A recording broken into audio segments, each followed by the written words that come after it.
Accidents happen. They happen at school, they happen at home, they happen at work, they happen in the community. Tourniquets, they save a life. First tourniquet is the SWAT tourniquet, a more universal product that could fit both infants, pediatrics, adults, canine dogs. It's called stretch, wrap, and tuck. We're going to start by simply starting to go around the arm.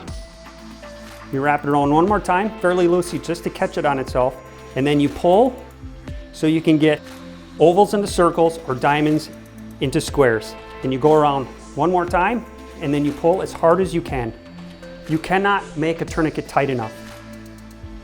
Simply go around until you have the tourniquet applied, and then simply just tuck it on itself so it doesn't unravel. Second style tourniquet we're talking about is a windlass tourniquet. Is designed to stop or reduce blood flow. Goes on an arm or a leg.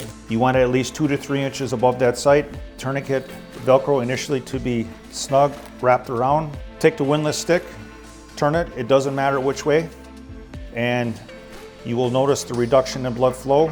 Once it's tight as you can get it, put the stick into the cradle, take this white Velcro over the top, check for blood reduction or stoppage.